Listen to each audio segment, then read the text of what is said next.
The man charged with trying to rob a Northwest Jacksonville credit union yesterday and holding 13 people hostage will remain in jail as he awaits trial. A judge set bond at $100,000 for each of Nicholas Humphrey's 13 kidnapping charges and $50,000 for his vehicle theft charge. He was ordered held without bond on his armed robbery charge. And we're now hearing from another one of the hostages. We will have that in just a minute. We begin with Channel 4's Chris Parenteau joining us live from the jail after sitting in court for Humphrey's bond hearing. Chris? And Nicholas Humphrey didn't say anything to that judge this morning in court, but after the hearing was over, his father was very vocal about the 23-year-old. He says that he supports his son, but feels his son needs to pay the consequences for his actions. Just snapped. I don't know. In the days leading up to yesterday, Andre Combs noticed a change in his son. Now, looking back, he wishes he had reacted differently. When he had to break down with me, I played it off as if he was, had some alcohol or something.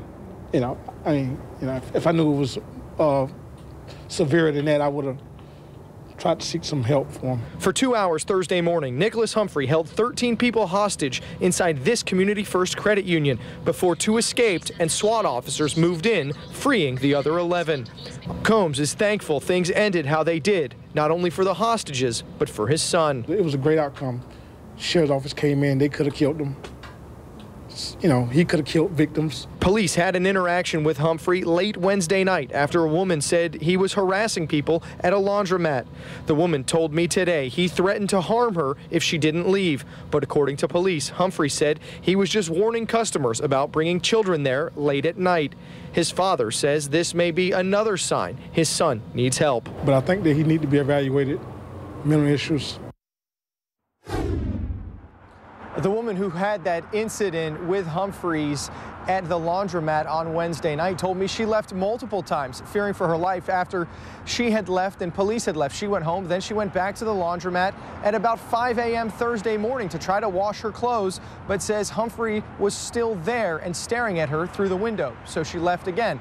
I'll have much more from her coming up tonight, all new at 6 o'clock. Live at the Duval County Jail, I'm Chris Parenteau, Channel 4, the local station. We're also learning more about the frightening ordeal of the 13 hostages held inside Community First Credit Union. Some of them told us they thought they were going to die. Channel 4's Jim Piggott has been speaking with them, and he joins us from the credit union. So, Jim, are you getting an overall consensus of what happened and why they believe Humphrey was there? Well, we talked to several of the hostages after they were released and got through this ordeal, and they're all telling me the same thing, that they say that he was there not for money, but he wanted to talk to family and talk to other people. But they all told me they feared for their lives. That's Kenneth Lunnan walking out with the hostages police freed yesterday. He's using a walker, and it's not easy for him to get around. Today, he's at home recuperating from the scare he went through. Well, I'm still a little nervous.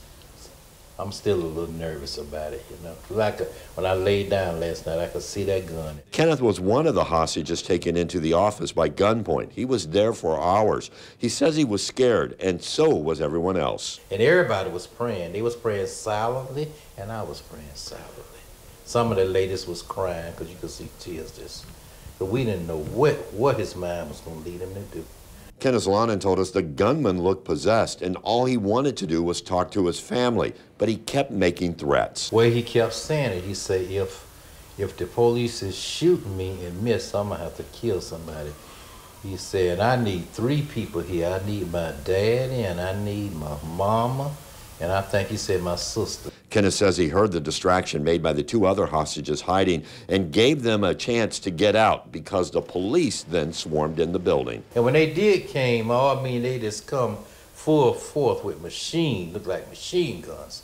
And somebody went and opened that back door, and then all of us got on out of there. So you ran out of there the best you could? The best I could. So the police was out there. They said, come this way, come this way, come this way.